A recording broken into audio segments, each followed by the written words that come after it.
Hello and welcome to another episode of Brave UX. I'm Brendan Jarvis, managing founder of The Space in Between, the home of New Zealand's only specialist evaluative UX research practice and world-class UX lab, enabling brave teams across the globe to de-risk product design and equally brave leaders to shape and scale design culture.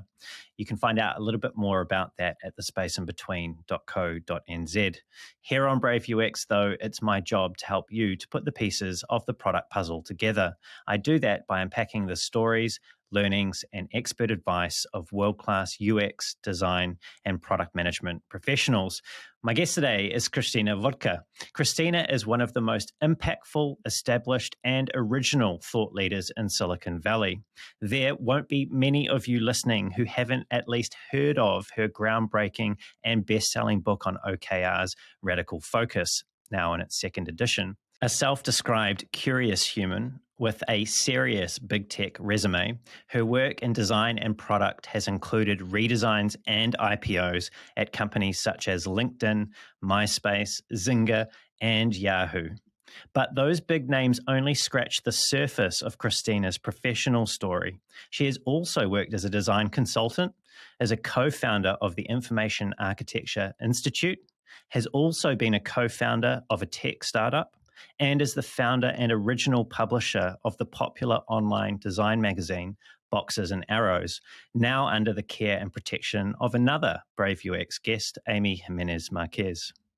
Christina is currently preparing the next generation of product and game designers for the real world, working in a full-time capacity as a lecturer at Stanford University. And she has previously taught creative entrepreneurship as an associate professor at California College of the Arts.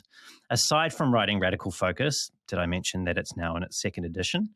Christina is the author of 3 other books: Information Architecture, Blueprints for the Web, Pencil Me In, the business drawing book for people who can't draw. That's definitely me. And The Team That Managed Itself, a story of leadership. When Christina is not lecturing or writing, she is often found speaking publicly and advising privately across the world on topics such as design thinking for innovation, implementing OKRs with radical focus, designing high-performance teams, and working with storytelling. And now she's here to spin a few yarns with me on Brave UX. Christina, welcome to the show. Thank you so much. I'm so honored to be a guest here. No, it is my pleasure. I've really been looking forward to this conversation, as we were talking about before we hit record. And we got through some technical difficulties together. Yep. So we're now here. It's happening. Christina, you are someone who is an interesting person. And I mean that in the truest and most meaningful sense of that word.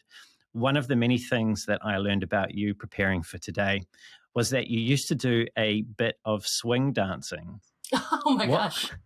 What is swing dancing for the unenlightened, and how did you get involved in it? Oh, I was a swing kid. Gosh, that was so long ago. I mean, when Big Bad Voodoo Daddy was on the charts and Swingers was in the cinema, I should say. And yeah, I was living in San Francisco at the time, and I would walk down to Club Deluxe and I would swing dance, almost like 3 to 5 nights a week. I just love dancing so much. So swing dancing is what they did back in the 40s into the 50s a little bit. And it's the kind where everybody wears the big skirts and they throw each other in the air. There was no throwing in the air with me and my best friend, but we love dancing. A couple of times he almost dropped me into the drums, though, so that was a thrill. Are you still friends? Yes, we're still really good friends. Absolutely. It's good. I didn't know much about swing dancing, but I did watch some videos before we jumped on the call and could see it's really high energy. It certainly looks like a really good workout. Oh, it's so much fun, though. The best part, and I love the music anyway. I remember my father going, "Why are you listening to the music of my father? Why are you listening to your grandfather's music?" And I'm like, because it's awesome, because it swings, So I was glad to see the revival and I still listen to it all the time. So what, if anything, did you learn from your time swing dancing that you've applied in other areas of your life?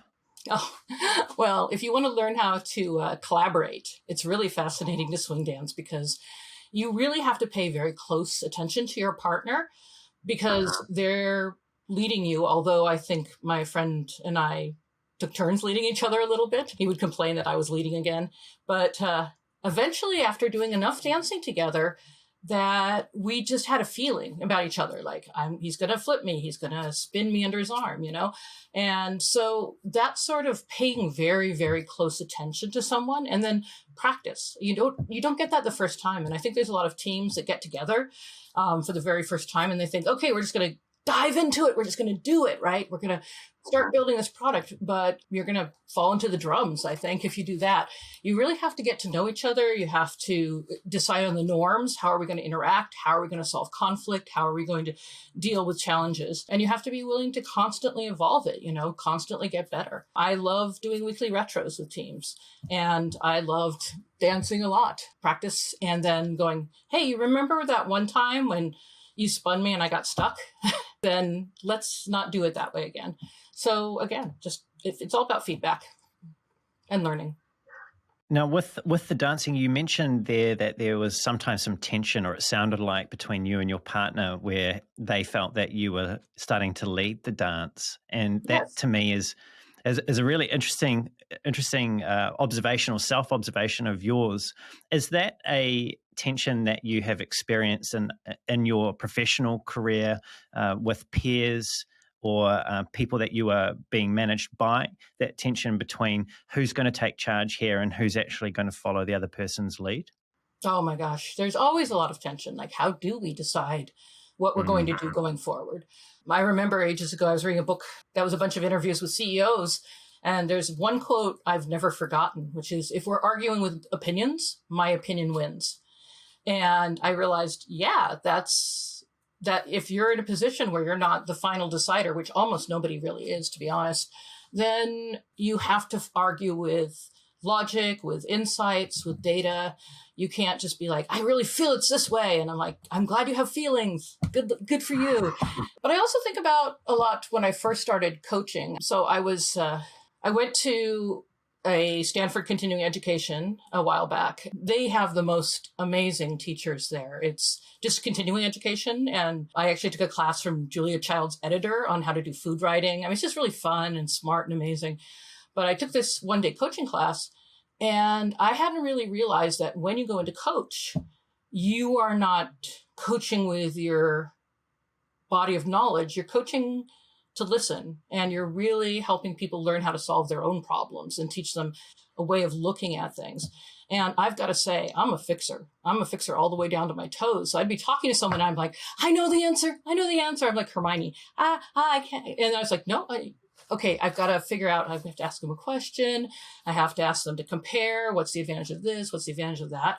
And that was me learning not to lead more than almost anything else in my life was. And then at the very end, you can say, hey, I have a couple ideas if you'd like to hear them. Consent makes everything possible, right? So once a person goes, oh, yes, it's them changing their mindset. Instead of you just dumping ideas to them, you're offering your ideas. And then when they say, yes, I'd like to hear them, they're still in a position of power. They're still in a position of control. And that makes it easier for them to hear what you're trying to say. You've just made a rather large light bulb go off in my brain, and it's to do with giving people advice. And every now and then, I'm sure you've experienced this as well, but just recently I had a situation with a friend that I felt compelled to offer them some advice, sort of take it or leave it kind of advice. But that technique that you've just mentioned there of actually asking for their consent, checking in with them as to whether or not they're ready for it. Yeah. I feel like I didn't do a very good job of that, and I probably never have. So this conversation, we may as well just end it here. That's been super valuable. Thank you, Christina. No, just kidding. But, that is, wow, what an insight. And you seem to suggest that this is something that, that taking that breath and asking for that consent and letting the other person be receptive of this sounds like that's something that's also been a bit of I don't want to say struggle, but it's certainly something that you've been working on. And I want to go back in now, if we may, into your childhood. And while this isn't a therapy session, I promise, but I was curious about a couple of dimensions of your life. One of them that you've just raised proactively here, which is this will to lead and this ability to lead. and how you're working on your leadership style over time. But the other thing that I wanted to touch on was that I heard you briefly reflect on your childhood in a previous interview. I think it was on the Product Podcast one. And I heard you say, and I'll quote you now, I was one of those kids who in seventh grade tried to read every book in the library. And I was wondering, where did this thirst, where did you, I mean, you have a thirst for knowledge. It's expressed in your career that we can see publicly now. But where did this originate from? Who knows? Is it nature? Is it nurture? I mean, I've always been curious and I always want to know things. And I love it. I love that feeling of going from being confused or lost or feeling, I don't even know how to say it. Like there's a hole in me about things that I don't understand and don't know. And so, yeah, my whole life I just enjoy it. So I read every book because we didn't have the internet then. So anything anybody wanted to teach me, I was down for it. Sometimes I think we've lost something that way, because it used to be that I would literally read absolutely anything, which meant I would read much more broadly than I do now. It's very easy to get only the kind of books you like. And if you don't like something, there's 40, 50, 100 more in the same space that you could read instead. I think that being pushed is good. I just experienced it again, and it was horrible and then wonderful. So this spring, I was teaching a colleague's class because he was on sabbatical, and it's social computing. And this is my space. I worked at LinkedIn, MySpace, et cetera. And I thought, okay, I can take over this class. It'll be super easy. Things have changed. There's a lot of new knowledge since then. And so I'm reading like 5 to 10 academic papers a week. In the beginning, it was like a nightmare. It was like digging, going, why do people have to write like this? But after a while, I got good at it. It's like any muscle, It's like, okay, here's where the useful information is, here's where the conclusions are. This is what it means within the larger scope of things. And it made me better. And so I think it's very important for people to think about, what am I doing to improve myself? And what am I doing to take care of myself? So every morning when I get coffee, I read. And because I just woke up and I have coffee, I read hard stuff like the academic papers.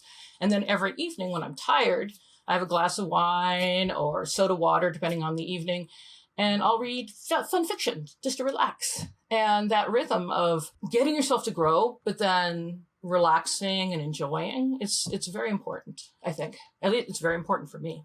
I know that's been a journey of discovery for you as well throughout your career. And I do want to come to, in particular, your time at Zynga and your decision around leaving the corporate life behind in favor of education. And I promise we'll get there. Before we do, though, is it true that you come from a long line of librarians? There have been a surprising number of librarians in my family. My parents were lawyers, which is not librarians, but trust me, a lot of words, a lot of books in their lives. But yeah, and my cousin Katie is currently a practicing librarian, and there's librarians throughout. I mean, books were always part of my growing up, and my parents would take me to a bookstore, and we were so poor. We were so broke when we were growing up. Sometimes we'd have scrambled eggs for dinner because that was the most affordable way to get protein, and that's fine, right? Luckily, my dad is a tremendous cook. But if we went to a bookstore, I could have any book I wanted. It was just understood. Like I would find a book and my parents would buy it for me. And it sort of built into me this idea that some things are worth paying for no matter what. And knowledge is one of them. There's been a high price paid in many respects for many people to actually create and for us to have that knowledge that we now have so much ease of access to as well. I think that's what you've said is a wonderful gift that your parents gave you. Where did they get that gift from? Just we're very literate people going back. Like I said, lots of librarians, lots of other reading professions throughout. But they met at Carleton College, and it's a very small university in Minnesota. I don't know if you know where that is, but it's in the middle on the top bits. And very cold and lots of reading. I mean, I think we often want to know where things come from, but I think it's more important to ask ourselves, what does this thing mean for me? So I can't say where it came from. I know this is who I am. It's like, I suppose, like being gay or being female or being male, you kind of just know these things. I know I'm built to learn. And that's something that's as profound about me as any other aspect of who I am. Well, speaking of another aspect of who you are, I heard you mention almost casually in one of your other interviews that you had dyslexia. Is this the case? Oh, yes, I have dyslexia and ADHD. It's been fun with ADHD because, if you read the literature, they say, oh, it's most often found in children. But now I have all these friends who are like, I just got diagnosed with ADHD. I just got diagnosed. And so I think was diagnosed in children, but I think it's prevalent in adults as well. And the reason it's diagnosed in children, along with dyslexia, is the teachers go, this kid will not sit still and listen to me, or this kid can't spell to save their life, which was basically things that people thought about me. And it's a little bit dyslexia, and my kid has it too, but it's mostly dyscalculia, which is something very few people have heard of. So I usually say dyslexia, but it's really very extreme with numbers and maps. Although I think dyslexics have trouble with maps too. It's a symbol recognition problem in your brain, which means often you're very verbal. You're often really good at taking in audio information, and it's harder for you to either read or do math or combination. And it does usually mean dysgraphia, which is terrible handwriting, because again, making the symbols is hard. So we've been reading and writing only fairly recently in the history of all humanity. John McWhorter says that if all of human history was a clock, we started reading at 11 p.m. So that kind of gets you an idea. So we're not completely evolved to reading. Some people are more, some people are less. And then when you evolve towards reading, you get a little lazy in the audio processing. That's my understanding. I'm not a doctor, just a nerd who likes to research these things out. So instead of thinking of it as a learning problem, you have to see it as sort of something that has pluses and minuses, just like everything else. I'm good at some things and I'm less good at other things. And if I'm not good at it, I just have to work harder. So, well, something that you are very good at, masterful at, is storytelling, whether that be spoken, like we're doing today, or whether that be in the books that you've written. So hearing you talk about the dyslexia that you have, and I can't say it properly, but I'll have a go, dyscalculia, is that close? Dyscalculia, yeah. Yeah. Is this something, this storytelling, this ability to communicate meaning to people and for them to have a deep understanding of what it is that you're getting across to them, is this something that has come easy to you, or is this something that you've actually had to work quite hard at from perhaps a base that is, not the same starting point as some other people may have had? Well, it's very, very easy for me to tell stories orally. I've always made them up since I was little. I always have these really complicated, ridiculous fantasy stories, and it was really fun. And I'd tell stories to my kid that I'd make up. But writing is actually fairly hard, partially because I have repetitive stress injuries, RSI, a little bit like carpal tunnel. And typing, I never learned to type properly. I think all kids are taught to type properly now, but back in the old days, you would learn to type if that was going to be part of your profession, Now it's unavoidable. So I'm not the world's best typist.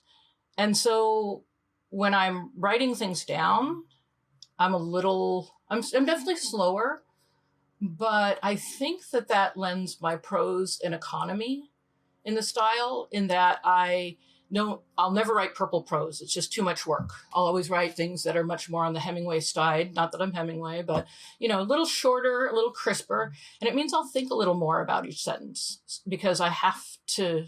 And I think that that's actually a benefit. I think most things in life, people categorize as either bad or good, and very few of them are either. Most of the time, it's a mess of things. So sure, I wish I could type super fast, but that's not who I am. And there are some advantages to going slow. That is a realization that I assume only comes with a healthy dose of hard work and self-reflection. And we've been talking for the most part, and age. Yeah. As I age, I'm finding out that there are some positive and negative parts of getting older, but we won't go into those. We've been talking about learning for the most part here, and I know that for the past 11 years or so, you've been helping students, as I mentioned in your introduction, to learn about design. And you spent a significant part of your career before that, both as a design and product leader within tech organizations. And your efforts there seem to me at least to have been trying to help those organizations to learn what works, what doesn't, and why. You've also, through your work at Boxes and Arrows, which is now, as I mentioned, Amy Jimenez Marquez is looking after now and in charge of, you've been helping, and through the Information Architecture Institute, you've been helping designers to learn things that advance their practice. Why has supporting other people's learning been such a central focus for your career? Well, the short answer is nakas, which is a wonderful Yiddish word that means the pride in somebody else's accomplishment. So when your kid hits a home run or your students make something really incredible, which mine definitely do, like a really smart escape room. I taught game design in the spring and they made escape rooms, which was so awesome. It's like a high, they're feeling good because they're making stuff and they're learning and you're feeling good because you get to be there and part of it. It's a fabulous emotion. I really enjoy it. The other one is really simple, which is, man, things suck. I think tech is a shit show. I hate to say it. Look at the tools we're using. They're buggy, they're crappy, and people are doing things that are very ethically sus, like, a little button that used to say, yes, I want to get the newsletter, no thank you, now says, yes, I want the newsletter, maybe later, and that way they can keep popping the pop-up on you over and over and over again. And I'm just so frustrated at the sort of abusive relationship that human beings and technology seem to have at this time. And I say at this time because, in the old days, walk 10 miles each way uphill to school. Now, back in the old days, there was a real passion for human-computer interaction, really making things good, making people more efficient, making people feel more satisfied, really making them happy. And I think that a lot of people fall into this tension between making money or making people happy. And I just think that's lazy. If you work hard enough, you can get all the goals met. And so I wanted to, I didn't just do it right away. When I left industry, am I jumping ahead? No, not at all. Go wherever you like. Well, when I left industry, I was just so friggin' burned out. I was really tired. I was like, okay, I have to do something else. What will it be? I thought, well, I really love food. So I went to culinary school for 6 weeks, not the full 2 years. And I love that. I learned so much, but it was too physically demanding for someone who's a little bit older. You're on your feet a long time. And so I thought, well, maybe not culinary school. So maybe I'll help a food startup, and I consulted with some food startups and I realized that the food business has really low margins. And if I kept doing it, I would end up hating food. So I said, okay, let's leave food in this happy place as a hobby. Let's not do it for a living. And I thought, well, maybe I'd like to teach. And I taught one class in the evening, met twice a week at General Assembly. And I thought, I really like this. I really like this a lot. It feels good. And whenever I'm looking at my life, I think about, what am I optimizing for? Am I optimizing for money, or am I optimizing for joy, or am I optimizing for learning? And I used to optimize for learning, but I've been more and more optimizing for joy, which includes learning for me anyway. And so I was following that trail of joy. Like, how can I make myself happy? And teaching turned out to be something that made me profoundly happy and gave me meaning, a lot of meaning. So I want products to be good. I want my life to be happy. I want to work where I have a good skill set, where I'm strong and I have knowledge. And this met all the things I was looking for. So yeah, I did design simply because that was the easiest one to do and find out about. But this fall, I'm teaching a new product management class at Stanford, which I'm very excited by. I've always taught business back in the art school, to designers. I'm like, designers should understand business because that way they'll get invited to all the good meetings. But then now I'm like trying to say, okay, how do you navigate and balance thinking about, keeping the business healthy and keeping your customers committed to your company and working well with the people inside the company. So with this class, Human-Centered Product Management, I'm going to be teaching not only how to understand customers, but also how do you work with other human beings who are not like you. And that can be quite challenging. Yes, can't it? one of life's greatest challenges is how do we work together with the people that are close to us and also the people we come into occasional contact with. It's certainly something that I think I mentioned before we recorded. I'm an only child, so it's maybe something that hasn't naturally come to me. I've been working on myself. You mentioned leaving Zynga. You said, I don't know if I'm quoting you correctly here, but it sounded like burnout or near to burnout, what you were experiencing. That was back in 2012, right? So that's around about a decade ago. I just want to quote something that you said about leaving Zynga now, which is because you swore it was going to be your last corporate job, right? And you said, I've been a senior executive for quite a while, and I will tell you something about being a senior executive. You do not own your own time. I used to message my boss at 2 a.m. because that's when she had the time to talk to me. I realized this was not really a life that was working out for me. Mm-hmm. What's not to like about messaging your boss at 2 a.m.? Isn't that just what we do? I'm a big fan of questioning what we do as much as humanly possible. And if I can't change the world, at least I can change my world. So yeah, you don't own your time. There's all these critical meetings. There's all these critical conversations. You're running around. If you want to get anything done, it has to happen when the workday's ended, because the whole workday is full of meetings and whatnot. And some of the meetings are great and some of the meetings are horrible. I don't hate all meetings. The reality is, if you're a manager, your job is to go to meetings. So you just have to suck it up and figure out how to make going to meetings acceptable to you. Make the meetings better is usually the answer to that.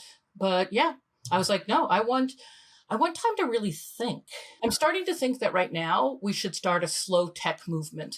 I don't know if you've ever heard of the slow food movement. I think it's really wonderful. It happened when the first McDonald's was opened up in Rome near the Trevi Fountain. And it so upset the Italians, they started the slow food movement, which said, let's take our time and use beautiful ingredients and make things from hand. And for me, slow tech would be, let's slow down and really think about these hard decisions that we're making so fastly. Can we sit down and really think, what are the ethical ramifications of these choices? What would happen if it went horribly sideways, right? And these are all really, really important questions. What's interesting about that McDonald's is I believe I actually visited that McDonald's when I was in Rome, and now I feel terrible. It's almost like it was a decision that I should have thought harder about. But the reason why I was heading to the Trevi Fountain is after World War II, my grandfather, who served in the New Zealand Army and fought in North Africa and Italy, he had a photo taken of him and some of his mates after Italy, after the campaign was no more, after the war and Europe had been won, on the Trevi Fountain, and also I think there's a step somewhere nearby as well. So anyway, I digress. I understand that when you were reframing you were talking about big tech and the need to introduce the slow tech element to what we're doing so we can more deeply consider the decisions that we're making. But we were also talking about earlier this tension, I don't even know if it's a tension, but this just reality that exists, that unless you're the CEO, unless you have the ability to make decisions just because you feel that they're the right things to do, you often have to live with the decisions that others make for you. How do you think about the accountability often that maybe more so in design than product, but I don't want to paint with a very broad brush here, but how do you feel about the sort of anxiety that people in design sometimes feel about what it is that they're contributing to when the outcome for our users or our customers or our fellow humans on the world may not be entirely positive, or at least it's unclear as to whether or not we're actually doing a good or a bad thing? So how do we reconcile that we're not the decision makers, but yet we still have to earn a living and put a roof over our families' heads? I mean, first of all, even CEOs don't get to say we're just doing this. They could, but it probably would make it harder to lead. It would probably have bad ramifications. It probably wouldn't be done the way they'd like it to be done, because they're not going to sit there and micromanage everybody, that little group, because they've got such a huge company to pay attention to, although some certainly try hard. But one of the real shocks of becoming a senior exec is that you have less control than you thought you were going to. And if you check out, there's a classic HBR article, 7 Surprises for New CEOs. He goes through all the reasons why. It's quite good. I even wrote a Box and Arrows article talking about 7 surprises for new managers based on that and crediting him. So yeah, you work on something and you don't think it's right. So it's very contextual. Like, how bad is it, right? Is it worth going to war? Because if you go to war over every single thing, you don't get invited to the important meetings where decisions are made. What you want to do is build as much social capital as you possibly can by being smart, by really listening, by knowing the entire space, not just the visual design or not just the interaction or the IA, but actually understanding the business, the customers, and who the competitors are. If you see something that's really problematic, then you have to figure out where the wedge is. I often think of knocking a wedge into the wall of the product decisions. And sometimes it's a person you can talk to who has more social capital than you, or it can be, you can go around to each person and talk to them separately, so you can build consensus by doing it individually. And there's arguments that you can make. For example, well, what would happen if, the New York Times wrote about this decision we've made? Would that make us look good? A lot of people don't like to look bad in the press, but it's a very delicate thing you have to do. The other thing is, be careful who you work for. I know there are places where people don't have a lot of choices, although with remote, hopefully that won't always be the same. But I tell my students, never work for a company that doesn't share your values, because you can survive if the company makes some bad decisions or you disagree with the strategy. But if they fundamentally don't share your core values, you are going to be unhappy and you're going to rage quit at some point. So really look at the company, look at the website, look past their blah, blah PR marketing and try to say, okay, considering they've made these choices, this is what I think their values are. How comfortable am I living with those? It sounds like actions speak louder than words. Always, always. You don't lie with what you do. You spoke about values, and I want to just briefly come back to you and your personal values, because one of them appears to be, at least to me, self-reliance. And I understand that every year you reread Emerson's essay from 1841 called, funnily enough, Self-Reliance. When did you start doing this, and what was the inspiration behind that? Oh, gosh. It's a funny question, just because I can't really remember. I remember reading it and going, oh, this is really important. I want to remember this.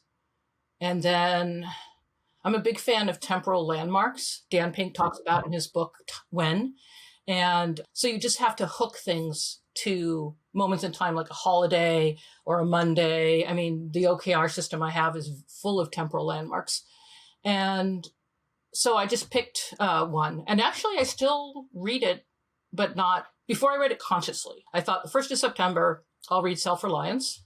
Maybe I will do it tomorrow or today for you. But now I'll just pull it up. And the thing that I really, really wanted to remember is that everybody hears that phrase, and I've heard designers use it, which is consistency is the hobgoblin of little minds, right? But if you read the whole thing about it, it talks about the importance of not being afraid to contradict yourself. And he talks about all these great men who, when they learned something new, they said, okay, I was wrong. I'm doing this now. And you'll see this, like, especially in political messages, everybody's complaining, oh, this person's wishy-washy. They keep changing their mind. And I call that learning. So I try to do that to remind myself, if I said something a while ago and learned that it was wrong, the right thing to do is to accept that it was wrong and grow and change. And it's very short. It's a short essay. And it really talks about learning how to trust yourself enough to be wrong, if that makes sense. It does. How do you take that insight from Emerson, if you do this, and try and instill this approach to learning in your students? Wow. I don't know if I've ever been super conscious about that. I do believe profoundly in psychological safety in the classroom. I came across Amy Edmondson's work fairly early. I really love it. She wrote the tremendous book, the really wonderful book, The Fearless Organization. I would recommend it to anyone because it's a fun read and there's good information all the way through, as opposed to repeating yourself halfway through the book like some books do. But to create psychological safety in the classroom or in a business is to make a place where people can disagree with you, where people can ask questions, where people can ask for clarification. And it's really critical for learning and for excellence. Because if people are afraid to correct you, you may launch something that's broken or even dangerous. So learning how to be wrong, learning how to ask those questions are critical. And that's where that self-reliance comes in. So with my students, when I was interviewing at Stanford, one of the people who was interviewing me said, I've never seen teaching feedback like this. Because, you get the class evaluations. They say your students really love you and they say you're really blunt. How can both these things be true? And what I do is I love them. I care about the students tremendously. So when I say this is not going to work because of X, Y, Z, they don't care. It's fine. Look, you told me it wasn't working and you didn't dance around it. And I'm like, I think if you can address this could be really tremendous. This could really be a successful project. So I think because of that approach to feedback, where I'm very honest because I want them to be as awesome as I think they can be, I think there's something there that ties back to Emerson, which is making them realize that it's really important to grow, that growing is more important than saving face. And I love the podcast Hidden Brain, and Adam Grant's on it right now. And he was talking about, there's a difference between, oh gosh, I want to put it the way he did it, but it's like, there's a difference between feedback about a person and feedback about a task. So if you're talking about a person and you're saying, wow, you're funny looking. Wow, I don't know how you can go out with that beard. Your beard is lovely, by the way. It's different than saying, I really think that if you added 15 minutes, got people to come on 10 minutes before the podcast, that might be a great way to work out some of the technical kinks and make sure everything works. So, if I say that, you're like, oh yeah, that's probably a good idea. You don't get all freaky. But if I say that there's something wrong with you as a person, then it's really hard to take that well. Yeah, and that speaks to the difficulty that a lot of people, myself included, have with taking on feedback if it's framed in such a way that makes you feel like you're on the back foot and defensive because you're being personally challenged. I might be wrong, but I think for me anyway, I really do have to love people. And I've learned to do that. My agreement with myself is once you walk in my classroom, I love you. Even if you're driving me completely insane, but that's like kids, right? Kids will drive you insane, but you never stop loving them. And when you love somebody, then giving them advice becomes an imperative. Giving them your help is really important. And they can tell. I think people can tell if they're loved or if they're hated. Just reflecting on what you've been talking about in terms of your style, which is to be loving but blunt and to give feedback about the task and not the person. I wonder if through your observations working within tech organizations and now within the university context, whether you've seen a retraction in people's ability to speak what's on their mind, as flawed as it may be, as a result of the heavy social consequences that can come into play if someone's intent or meaning is not construed in a way that the other person is able to understand what they were actually saying. I'm not sure I know what you mean about consequences. Are you talking within the job or somewhere else? Yeah, I suppose what I'm talking about is that the expression of opinion seems to be something that people are more wary of these days as a result of, the angry Twitter mob and things that things that can happen if you say, even in a professional context within an industry such as design. People talk about design Twitter coming down like a ton of bricks on opinions or dissenting voices that they don't align with or the majority doesn't align with. I'm just wondering if you have seen this reflected or if you can reflect on your past 20, 25 years in the industry and whether or not this is actually something that we are losing or are at risk of losing, this ability to be direct and not offensive, not with intent to offend, but to be able to discuss something openly with other people in a way that you can be challenging, but without being offensive. I don't know. I really don't know. I mean, has it changed? That's the one I can't exactly say. I mean, when I think about the early days, Jeff Weiner, the CEO of LinkedIn, I think is he still CEO? I'm not sure. Anyway, I worked for him at Yahoo. He was the head of search and marketplace. So it was a little smaller and more intimate setting. And he would just say his mind and other people would say their mind. And sometimes it was offensive and sometimes it wasn't, but you kind of had to figure out how to navigate that. And at LinkedIn, people were very honest, but it was more the blunt, but not personal. It was never personal. That's the kind of company Reed built. So I think that there is a lot of mob behavior on Twitter. The book, So You've Been Publicly Shamed by John Ronson is just wonderful about that. All these people who have been shamed on Twitter because they made a bad joke or they had a picture that was inappropriate in some context, which they didn't see, but everybody's just a human being. You can't know everything. And the problem with Twitter is it's a bunch of strangers, and you can read something that in your head sounded fine, and then when they read it does not sound fine.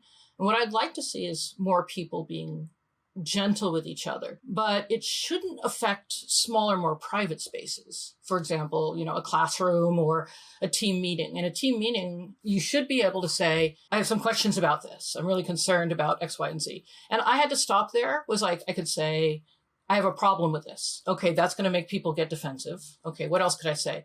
I'm really concerned about this. A little better. How can I talk through this? And sometimes you have to just say, I have a few questions, and just ask those questions and see if you get people talking long enough to figure out how it's gone sideways. And that's practice. I mean, I've been fascinated by interpersonal dynamics for a very long time and been working on it because when I was younger, I hated feedback.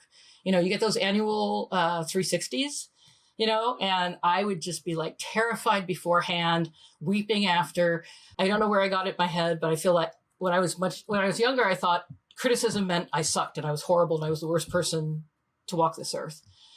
And it was through a combination of books like Difficult Conversations, but much more doing tea groups, which is something that is offered in continuing studies and at the GSB, which is, I cannot explain it. It's really a fascinating training program.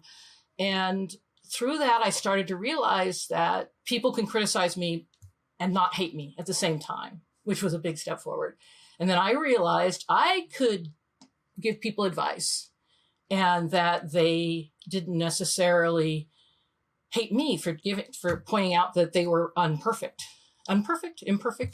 So the more you do these things, and it doesn't end horribly, the easier it is to be brave and step into that space. I guess it's exposure therapy, like they do when you're afraid of snakes or something. You just got to expose yourself to that cycle. And you could take a page from the other radical lady, Kim Scott, who does Radical Candor, and actually go up to someone and say, if there was one thing you could say I should stop doing, what would it be? And if there was one thing you think I should keep doing, what would it be? So you can ask for feedback. And then again, I have the control, I have the power, I'm asking for this, and I can get a little more comfortable with that. And you can start with people who'll say nice things, and work your way to the scary people later. You don't have to dive into the deep end of the pool. But I think it's a life skill. I mean, it's not just a design skill. It's not just a product skill. It's not just a corporate company skill. It's a life skill to be able to give and take feedback. And it's worth the extraordinary pain to get that knowledge. 100%. I'm just thinking about a time maybe a couple of years ago, 3 or 4 years ago, actually, where I don't know what inspired me to do this. I definitely read something, but I went out and I asked 10 of the people closest to me to tell me what I did really well and what I didn't do so well. And the exercise was really around just understanding what my blind spots were and just having that curiosity, but also a little bit of a will to be better and realizing that maybe some of my current results were a result of my current actions or behaviors, but that I wasn't quite clear on them. So 100% hear you there. I wanted to come back to something you talked about, which was giving feedback and doing 360s and how that way of structuring feedback was a little deficient. And I'll quote you again now. You've said, we're doing this corporate feedback thing wrong. At Yahoo, we used to do performance reviews and then spend the next month trying to talk people out of quitting. Yes. So you've also talked about just a couple of interesting things around feedback, such as talk about the task, not the person, and that you can have the agency to ask for feedback yourself as opposed to have it offered to you. But if we're to talk about aspects of feedback in a company setting that are outside of the ones that we've already covered, what's a better way for, in this case, it could be design leaders who are responsible for giving feedback or product leaders who have to give feedback to their team as well. What is a better way to approach and structure that delivery of that formal feedback that's often tied to things that people care, a lot about, such as compensation? Yeah. Well, that's part of the problem, of course, is compensation. Don't grade on a curve. That just punishes good managers who are good at getting rid of the bad people. But the most important thing, if you were going to take like one line away from it, is always be looking to shorten feedback loops. So something happens and then you get feedback. And the problem with annual is, of course, if you actually remembered what happened in February or March, which is sort of questionable, it's too late. The person you're talking to probably doesn't really remember it either. It took too long to get to them. And I know, again, human beings don't like to give criticism, so they'll put it off. But it's so much better that if, say, somebody's interrupting somebody else over and over again in a meeting, when you step out of the meeting, you pull them aside and I say, I don't know if you're aware of this, but I noticed something in that meeting. And I think if you change it, it would help you. Do you have a moment? Again, trying to give them an out if they're not in the good place to hear it. But then say, I know you get excited, but you were interrupting, Susan, and you did it 5 times. I counted them.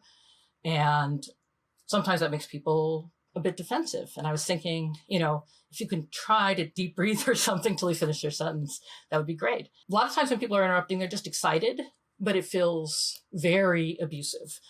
And that's not what you're trying to do. Sometimes I'll say your actions are not serving your goals, I know you want to be this, but if you continue doing that, it's not going to help. There's a lot of language out there you can borrow and mod, so it sounds like you again. These are just my languages, how I would put it. But in that moment, he did it. He can remember it. He could be like, oh, I didn't realize I was doing it that much. Okay, I'll try next meeting. And then he can practice. But if you wait till the end of the year and you're like, you interrupt people, you do this, you do this, do this, it's like too much information and a lot of it's too long ago. So shorten feedback cycles. I think performance reviews should be done quarterly. I've worked at companies that do it and it's significantly better. It also means that if you can do out of cycle, quarterly promotions and bonuses, that's also really good because that way you don't have to get everything perfect right then. Like if you didn't get it that quarter, there's always next quarter, right? There's always another quarter to fix it. So there's less stuff for you to fix. You give smaller amounts of feedback, you give it faster, and you can tie the compensation to the positive things and create a stronger link in people's minds. Sounds like you have to be quite comfortable with the risk of conflict. Yep. I mean, you get to a certain age and you run out of fucks, so to speak. I've had conflict and it hasn't killed me, and I have a perfectly lovely job and perfectly lovely life. So what is conflict really going to do to you? And if you need to, you can go through your head and say, well, what if they say you're wrong? Okay, I gave them advice. I don't want it. That's life. What's going to happen is, who are you to say this? And I'm like, hey, I just saw it. No big. You can make up responses to things you're scared they're going to say, and that can help a little bit. But most of the time, they just go, thanks, or, I didn't notice that. Be thoughtful in your language and make sure you're doing it out of love, not revenge or bitterness or anger. But otherwise, it should be good.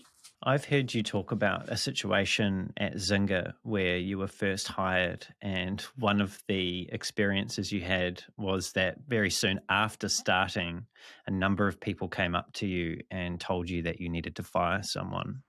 Oh God, yes. Yeah. And the story, I feel, you tell the story, but I feel the story is quite relevant to a number of things you've been saying, around the frequency of feedback and having the courage to give people feedback. So what did you end up doing as a result of people telling you that you needed to let this person go? Oh God, it was like, I was so mad. I was like, what, you were saving them for me to fire till I was hired? You could have taken care of this yourself if you were grown up and a proper manager. And so I've worked in enough big companies that I know how to put somebody on a PIP, and I needed a baseline. I wasn't just going to fire them for nothing because that leads to lawsuits. So I did, I talked to a bunch of people. Basically, I did a 360 for her, and I collected information about what was working, what wasn't working. And then I sat down in a quiet, conference room where nobody could see in and we could talk, and gave the feedback, because first you have to tell people the feedback and then you have to give them a chance to react to it. And oh my God, she starts crying. And I was like, fuck, it's going to be one of those meetings. This is terrible. She starts to cry. And then she looks at me and goes, thank you. I was like, okay. I thought everybody just hated me, but they hate some of the things I'm doing and I can fix those. Nobody had ever given her any feedback. She had no idea what was going on. And she didn't know that the behaviors she had were causing this kind of trouble. And she turned it around. She really dug in and fixed those behaviors and replaced them with better ones and ended up being a star. And she's somewhere not Zynga, where she's very happy and making a bucket of money. I think we make mountains out of molehills sometimes. I mean, surely there's somebody I went to when I was at MySpace. I had the opposite situation, which was everybody told me, there's this one VP, he's been here since Tom, and you can't fire him. He knows all the relationships with vendors. He knows how the architecture's set up. He knows all this stuff. But he was going around complaining about the current management all the time, and it was depressing everyone. So I fired him. I went through and said, here. And he goes, I'm surprised it took you so long. He'd been expecting somebody to fire him for a while, and he was just making as much money as he could, as long as he could, so that he could support the startup that he's part of. So I don't know. We make up a lot of stories in our heads about how it's going to go. And in my experience, it rarely goes that way. It's not always good, but it's usually not as bad as what I can imagine. Thinking about the story of the person that turned it around at Zynga. Yeah.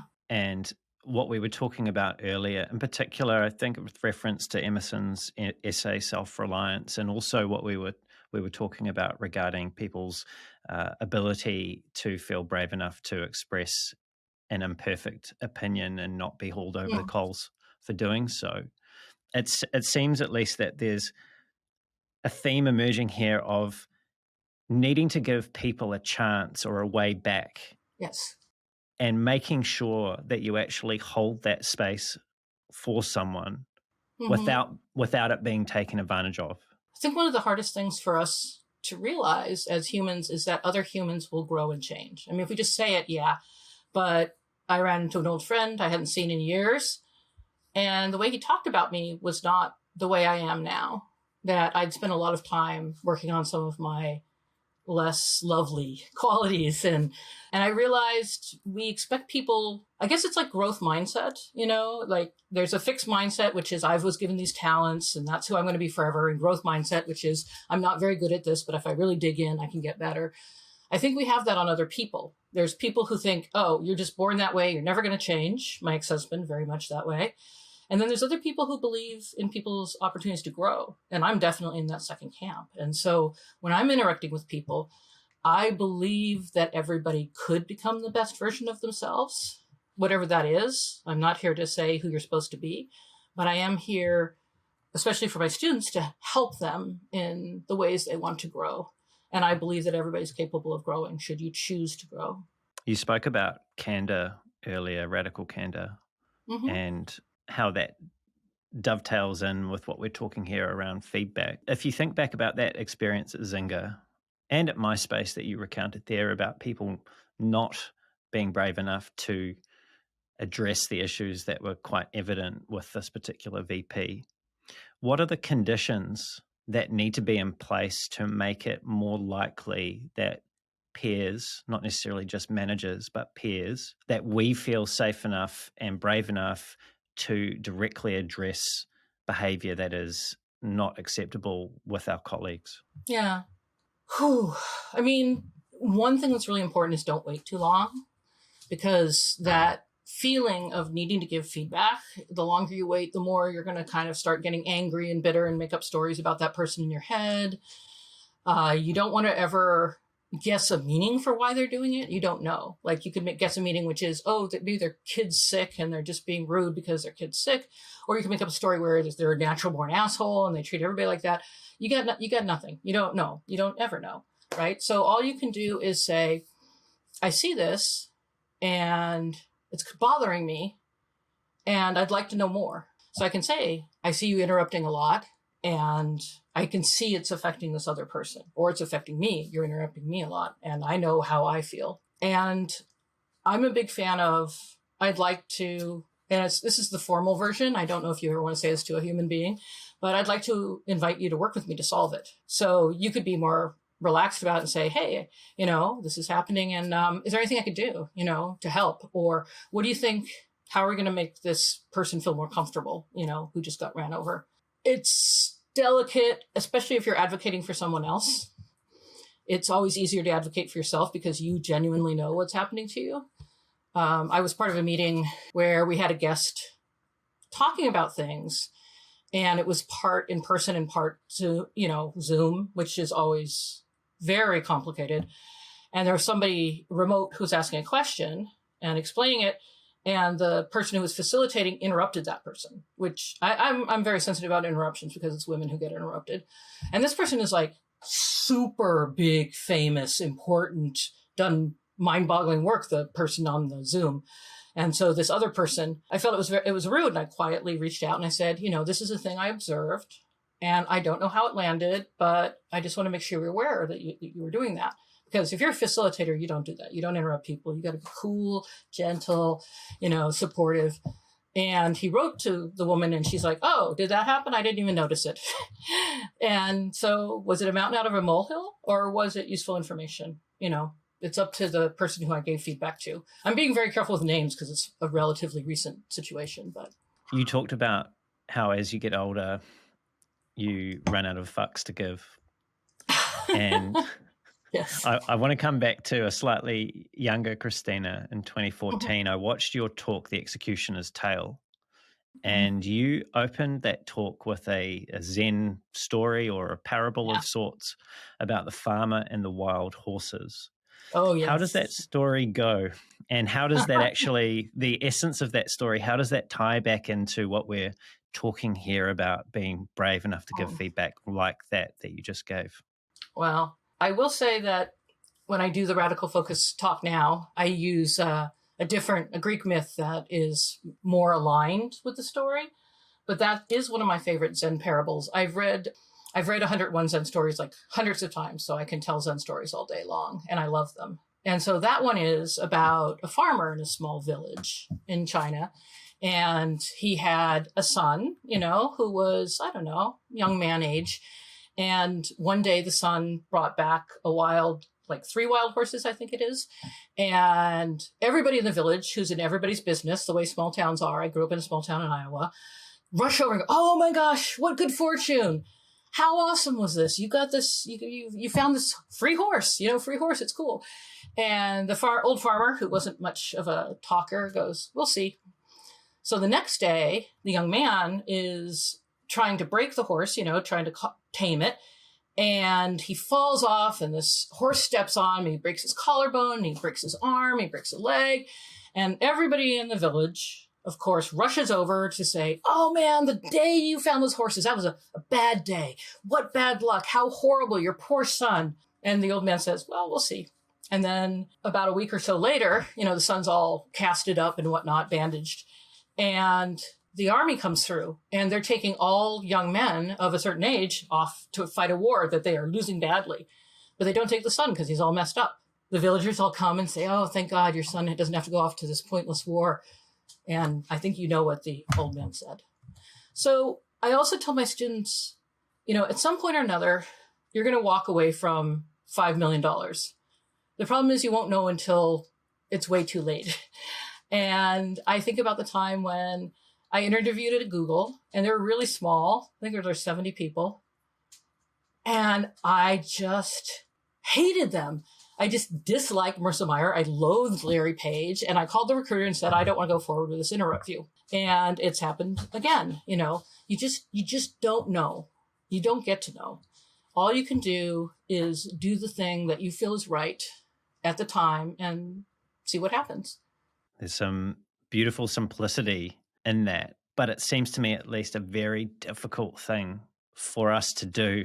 It's really easy for us as people to get wrapped up in what's going on. I mean, in the broader context, we've got war in Ukraine, we've got potential global food shortages, we've just been through a pandemic, the States has had a civil rights reckoning. Yeah. So, I mean, how, if at all, has your perspective on the essence of that parable changed as a result of the overall disruption that we've collectively experienced over the past 3 to 4 years? That's such a complicated question because there's so many elements to it, right? I believe, so first of all, I hate not getting to know. This has become one of my phrases I tell myself: you don't get to know, because I'm a learner. I love knowing. Like, I want to chase down people and say, what was that conversation about? What were you two talking about? What's happening? You know, I'm dying for that. But there's some things you just don't get to know, and you have to make your peace with that. And that's already a practice, certainly for me. I don't get to know what's going to happen. I don't know how the Ukrainian war is going to work out. I don't know if we're going to save the planet from dying. I just don't know. And then you get to the second part, which is, okay, there's so many things going wrong. What can I do? And that's a really useful question, but you can't do everything. That's another thing you have to accept. I cannot work on all of these problems. I don't have the time. I don't have the knowledge. I think a lot of designers in particular are very hubristic in that they'll dive in and try to fix something they don't understand at all. I see that at the D School quite a bit. And so you have to ask yourself, what is my body of knowledge, right? And then you can say, okay, I'm going to pick this problem and I'm going to work on that because it's a place I can move the needle. So I founded Women Talk Design because I was so tired of people saying, I can't find any women to speak at my conference. It's like, that's bullshit. And I thought, let me make it insanely easy to get rid of that excuse. Let me create a directory. And then I was able to raise a bunch of money, and I hired a couple of my students from CCA who didn't have internships. And I asked them to research the problem and talk to speakers and everything. And they discovered something really exciting, which was, yes, conference people have trouble finding speakers, possibly out of laziness, who knows, or other reasons. But the women often are afraid to speak. And then if they are happy to speak and they get interrupted, they often recommend men. So I shared this with Danielle Barnes, who stepped in to take Women Talk Design to the next level. The fundraising showed me there was something bigger than just a blog there. And oh my God, Danielle's amazing. She's an unsung hero and she should be sung a lot more. And she dug in and started doing the trainings to teach women. And, you know, she and I collaborated on them, and we really wanted it to teach women how to speak in their own way with their own ideas, as opposed to here's how to talk like a white guy. You know, let's teach people how to present themselves in a truly authentic manner and then create community. Because if there's one thing I know, community creates resiliency. And so if you had a bad time or somebody hit on you or you're talking to them how you wanted, if you have a community, it's like, oh, you're going to get it next time. It's so much better. So that was something, a space I understood enough, and presenting yourself and telling stories I knew enough that I could actually go in and make a difference there. And you could say, well, Christina, how's that helping the planet from not lighting on fire at some point? And I like to think that maybe somebody that we trained will talk about the science in a way that it's accessible and people can understand it, and they'll care and they'll step up. I don't know. You do what you can and you hope for the best. And I think that's all you can do. And just doom scrolling and worrying is just, it's not going to make you happy, and it's not going to change anything. So instead, pick the thing you can move and work on that. Even if it's just an hour a week because you've got kids and a full-time job, it makes a difference. From one deeply insightful thing that you've just said to something else that you've said in the past, which I'll quote you again. You said you get your authority through your own confidence, your own kindness, your own strength. And that's something no title is going to give you.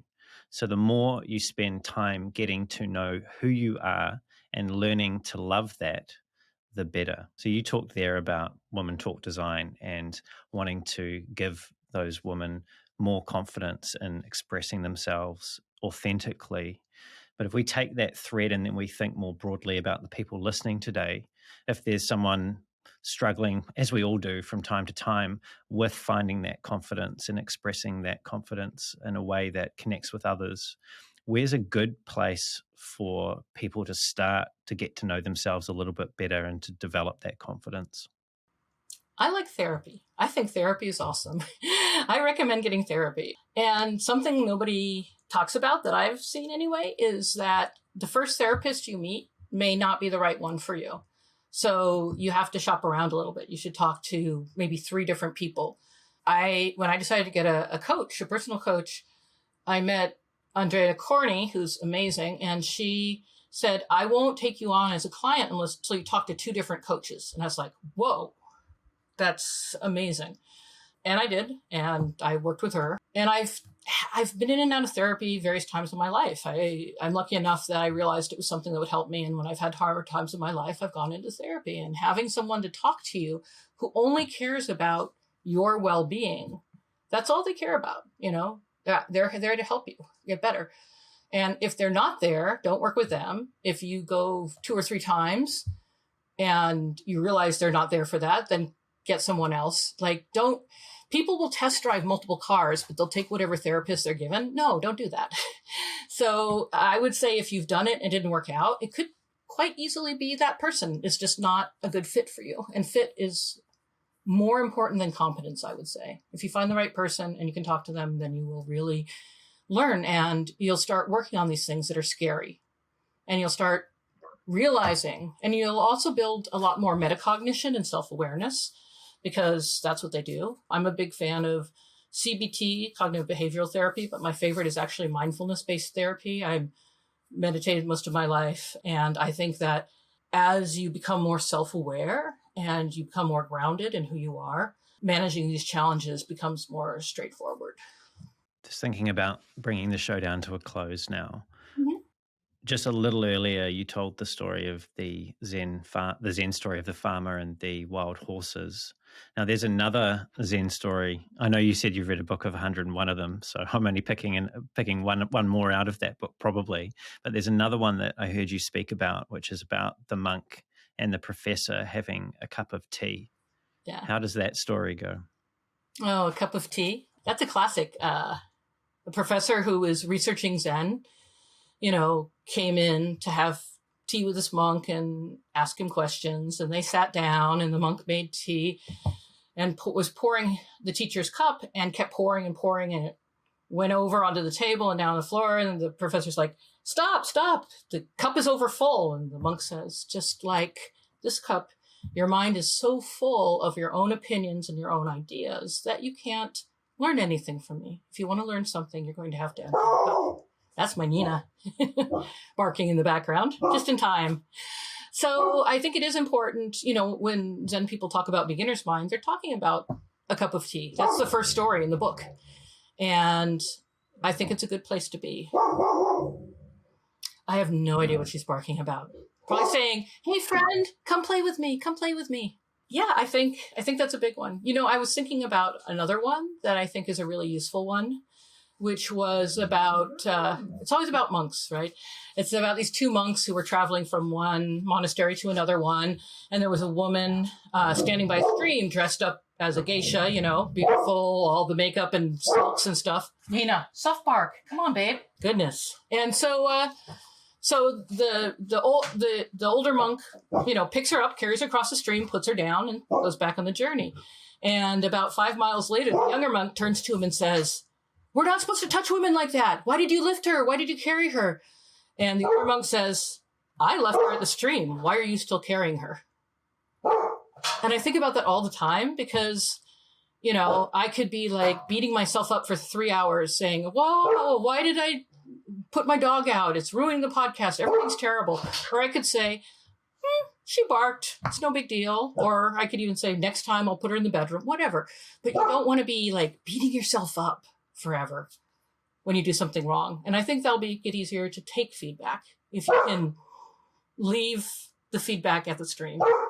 Well, I think that's a wonderful place for us to leave this conversation. Christina, thank you. What a wide-ranging and really deep, intensely deep, actually, certainly many light bulbs that have been going off for me, conversation that we've had today. Thank you for sharing your insights and your stories with everybody who's listening, and for your contributions to the fields of design and product for over the past 30 years or so. Well, it is called Brave UX. I had to be brave. You certainly brought the brave. Fabulous. Thank you. Hey, Christina, if people want to find out more about you and the wonderful writing that you've done and the talks that you give, what's the best way for them to do that? Well, I always like to point out that I have a ridiculously rare name. So you can actually use Google. I'm first initial, last name everywhere. So you can find me on Twitter. And of course, my original blog, which I've been working on since 2000, I guess, 22 years of a blog, is eleganthack.com. It's a I haven't posted in a little while, but I will post again. I always come back to Elegant Hack. Thanks, Christina. And to My everyone pleasure. who's tuned in, it's been great having you here as well. Everything we've covered will be in the show notes, including where you can find Christina, Elegant Hack, and all the other great things that she has contributed to the field. If you enjoyed the show and you want to hear more great conversations like this with world-class leaders in UX, design, and product management, don't forget to leave a review on the podcast, subscribe, and also if you feel that there's just someone, just could be one person that would get some value out of these conversations at depth, then please pass the podcast along to them. If you want to reach out to me, you can find me on LinkedIn. Like Christina, I've got a fairly, but perhaps not as unique name, but just type in Brendan Jarvis. I'm sure you'll find me. There's also a link to my LinkedIn profile at the bottom of the show notes. You can get to me there. Or head on over to thespaceinbetween.co.nz. That's thespaceinbetween.co.nz.